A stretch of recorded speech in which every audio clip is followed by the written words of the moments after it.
Bacaan pertama. Bacaan dari Kitab Pertama Samuel. Pada hari itu, Samuel telah tidur di dalam bait suci Tuhan, tempat tabut Allah. Lalu Tuhan memanggil, "Samuel, Samuel." Dan ia menjawab, "Ya, Bapa." Lalu berlarilah ia kepada Eli, serta katanya, "Ya, Bapa, bukankah Bapa memanggil aku?" Tetapi Eli berkata, "Aku tidak memanggil, tidurlah kembali." Lalu pergilah ia tidur. Dan Tuhan memanggil Samuel sekali lagi. Samuel pun bangunlah, lalu pergi mendapatkan Eli serta berkata, "Ya, Bapa, bukankah Bapa memanggil aku?" Tetapi Eli berkata, "Aku tidak memanggil. Anakku, tidurlah kembali." Samuel belum mengenal Tuhan. Firman Tuhan belum pernah dinyatakan kepadanya. Dan Tuhan memanggil Samuel sekali lagi, untuk ketiga kalinya. Ia pun bangunlah, lalu pergi mendapatkan Eli serta katanya, "Ya, Bapa, bukankah Bapa memanggil aku?" Lalu mengertilah Eli, bahwa Tuhanlah yang memanggil anak itu. Sebab itu, berkatalah Eli kepada Samuel, "Pergilah tidur, dan apabila ia memanggil engkau, katakanlah, berbicaralah, 'Tuhan, sebab hamba-Mu ini mendengar.'" Maka pergilah Samuel dan tidurlah ia di tempat tidurnya. Lalu datanglah Tuhan, berdiri di sana, dan memanggil seperti yang sudah-sudah, "Samuel, Samuel." Dan Samuel menjawab, "Berbicaralah, sebab hamba-Mu ini mendengar." Dan Samuel makin besar, dan Tuhan menyertai dia. Dan tidak ada satupun dari firman-Nya itu yang dibiarkannya gugur. Demikianlah sabda Tuhan.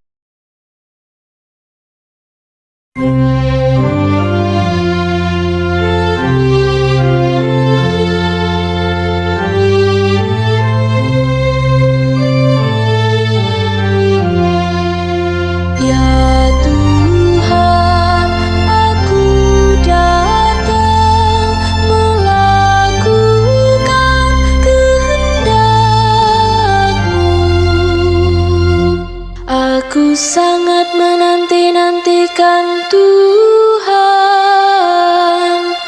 Lalu Ia menjengukku dan mendengar teriakku minta tolong.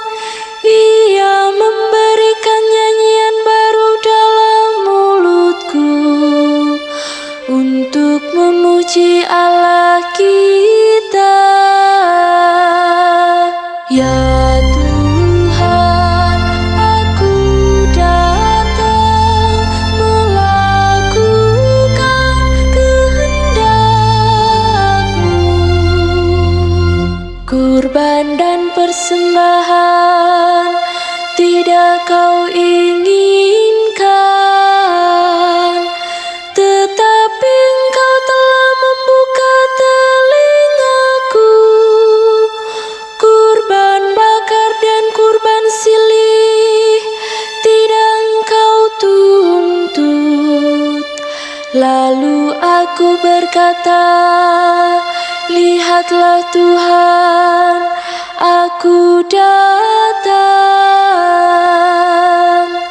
Ya Tuhan, aku datang melakukan kehendak-Mu. Dalam gulungan kitab ada tertulis tentang aku.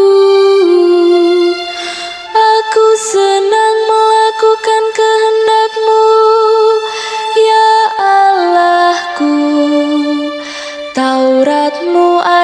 dalam dadaku. Ya Tuhan, aku datang melakukan kehendak-Mu. Aku mengabarkan keadilan di tengah jemaat yang besar. Bibirku tidak kutahan terkatup. Engkau tahu itu, ya Tuhan. Ya Tuhan, aku datang melakukan kehendak-Mu. Bacaan kedua. Bacaan dari surat pertama Rasul Paulus kepada jemaat di Korintus. Saudara-saudara, tubuh bukanlah untuk percabulan, melainkan untuk Tuhan, dan Tuhan untuk tubuh. Allah yang membangkitkan Tuhan akan membangkitkan kita juga oleh kuasa-Nya. Tidak tahukah kamu bahwa tubuhmu adalah anggota Kristus? Tetapi, siapa yang mengikatkan dirinya pada Tuhan, menjadi satu roh dengan Dia. Jauhkanlah dirimu dari percabulan. Setiap dosa lain yang dilakukan manusia, terjadi di luar dirinya. Tetapi, orang yang melakukan percabulan berdosa terhadap dirinya sendiri. Atau tidak tahukah kamu, bahwa tubuhmu adalah bait Roh Kudus yang diam di dalam kamu? Roh Kudus yang kamu peroleh dari Allah, dan bahwa kamu bukan milik kamu sendiri? Sebab kamu telah dibeli dan harganya telah lunas dibayar. Karena itu muliakanlah Allah dengan tubuhmu. Demikianlah sabda Tuhan. Syukur kepada Allah.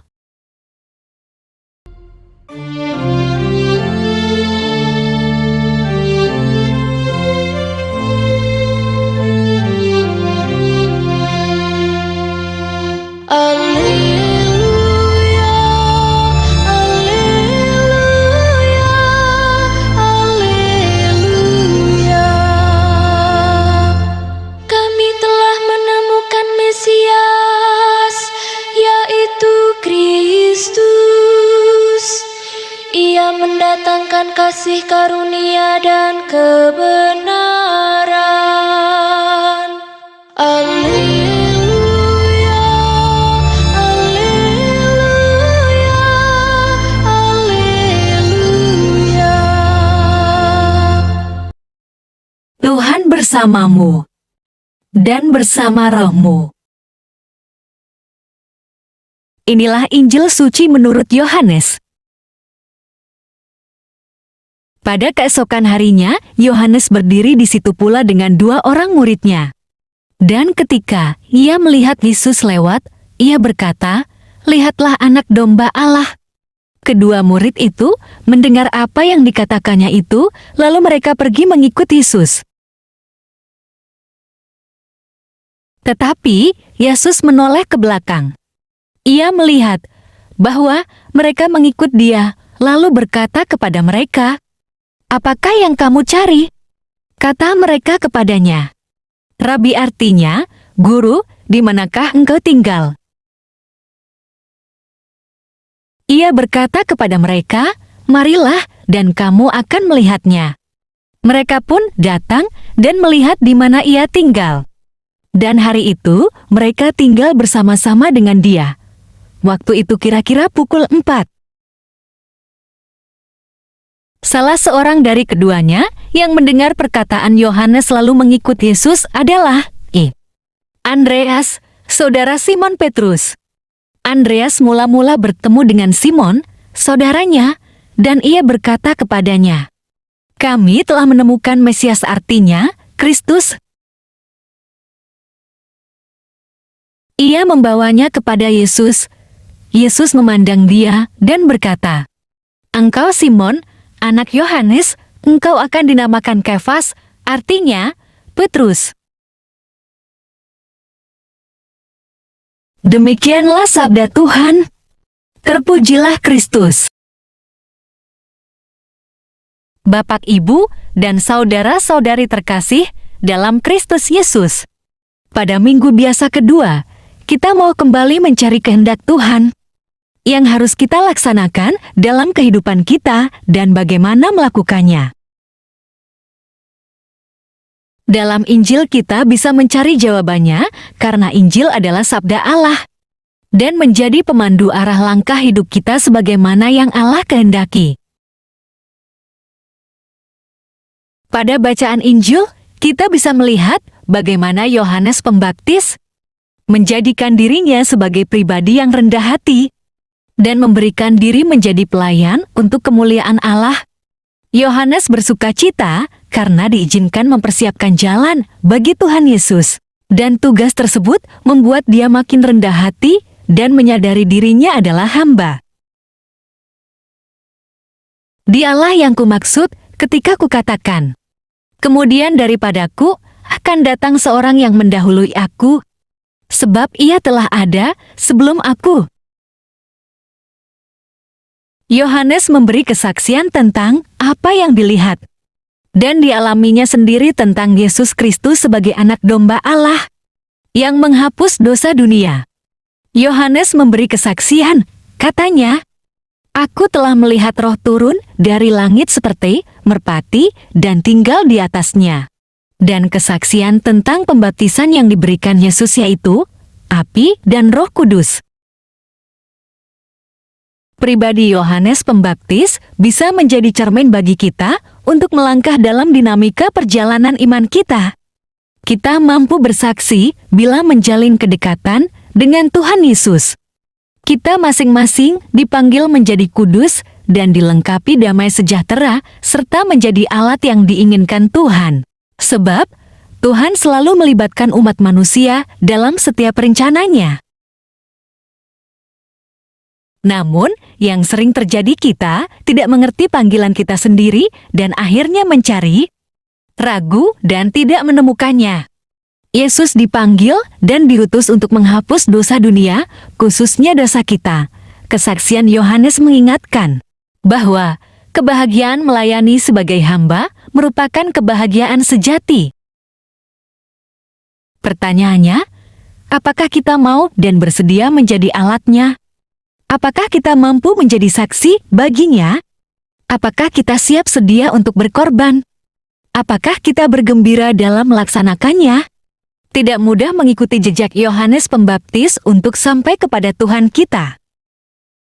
Namun, kita sudah dibaptis serta menerima api dan Roh Kudus, membuat kita senantiasa kuat dan mempersembahkan semua usaha dan kerja keras kita kepada Tuhan. Mari Bapak, Ibu, dan saudara-saudari terkasih, kita melaksanakan kehendak Allah dalam karya tugas pelayanan kita, dengan senantiasa bersuka cita dan memperhatikan kebahagiaan itu sebagai pegangan hidup kita. Kebahagiaan membuat kita tidak mudah putus asa, lebih bersemangat dalam menghadapi dan bukan menghindari godaan dan tantangan. Maka, kita mampu melaksanakan kehendak Allah yaitu menjadi saksi baginya. Amin. Tuhan Yesus memberkati. Marilah berdoa. Allah Bapa, sumber pengharapan, Engkau telah mengikat perjanjian dengan semua orang melalui Yesus Kristus yang terurapi. Semoga kami selalu berpegang teguh pada Dia dan berkembang menjadi umat yang patuh setia. Dengan perantaraan Yesus Kristus, Putra-Mu, Tuhan kami, yang bersama Dikau, dalam persekutuan Roh Kudus, hidup dan berkuasa, Allah sepanjang segala masa, dalam nama Bapa dan Putra, dan Roh Kudus. Amin. Terima kasih telah mendengarkan dan merenungkan Firman Allah. Jangan lupa subscribe dan aktifkan loncengnya. Terima kasih Tuhan Yesus memberkati.